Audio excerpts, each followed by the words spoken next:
Bum bum bum bum bum bum bum bum bum bum bum bum. The Peter Dislike Show. Bum bum bum bum bum bum bum. At my previous job, one day I'd gotten a phone call at an odd hour. My colleague was having difficulty. I was working at a tutoring center, and my colleague was having difficulty with this one student who was working a little bit outside of his area of expertise.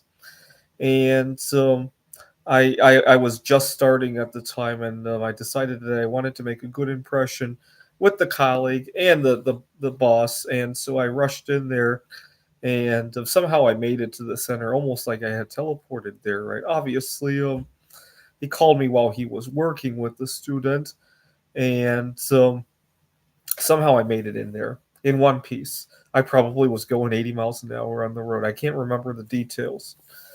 And the student really loved my tutoring. You know, I uh, I made a good impression with the student. Now the thing is that at the tutoring center, we didn't get our schedules for the following week until Sunday.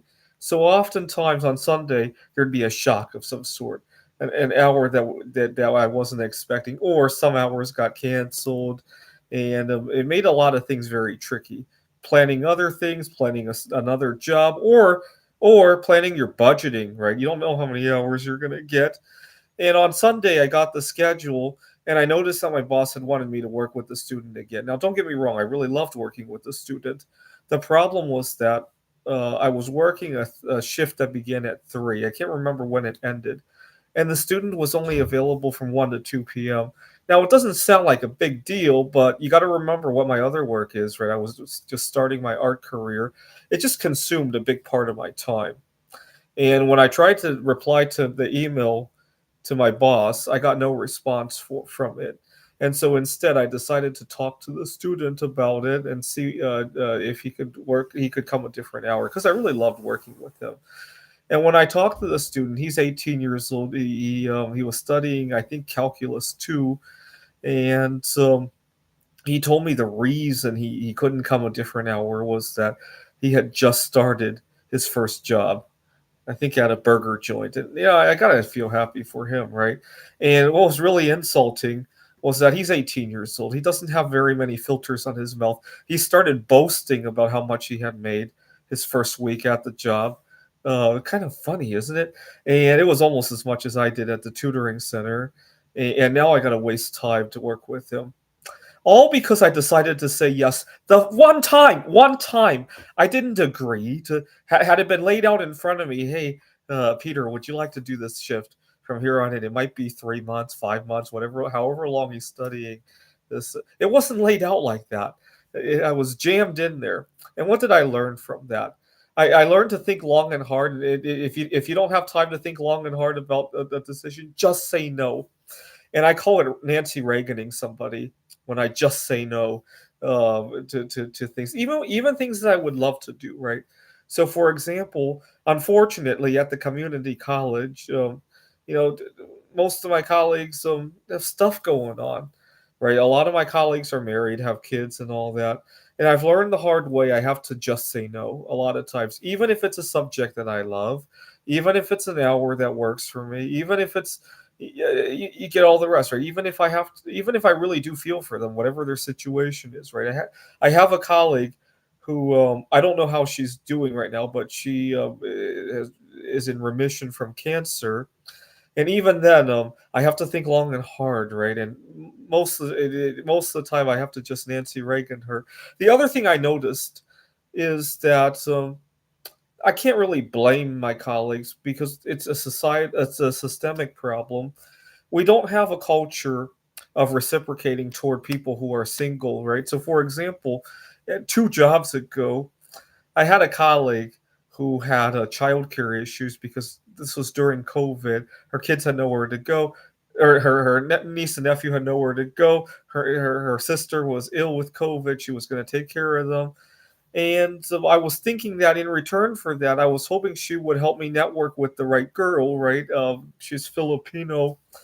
In an ideal world, I really do wish for that, right? If I could help my colleagues who have kids or are married, and in return they could set me up with the right girl, that would be ideal, right? But we have a systemic problem against that for some reason. Not necessarily my colleague's fault, right? It's a systemic barrier for some reason, and so I've learned that it's all too easy for what used to be a favor to become the norm, and then not doing it to become a problem, right? The other thing I noticed is that at my last job, because I don't say yes anymore, uh, is that I say yes, I go into the office or whatever the situation is, and then all of the difficulty that happens is on me, right? If the student just, even if it's not my fault, has a bad day or something, and I just have the misfortune of being the last person to tutor them, I got to swallow the blame for that, right? Or if I do mess up, right? After all,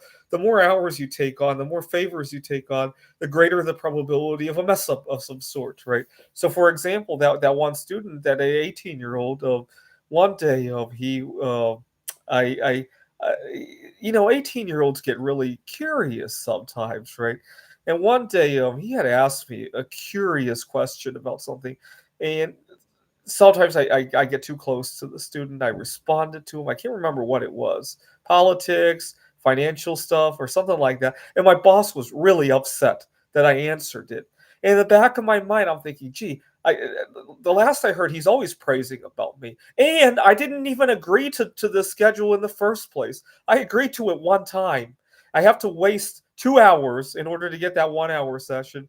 Which I didn't agree to, and now you're going to blast me for a 5 second remark about something like what I invested my money in, or something, whatever it was, right? It wasn't anything serious. It wasn't like a sexual remark or anything. I can't remember what the detail was.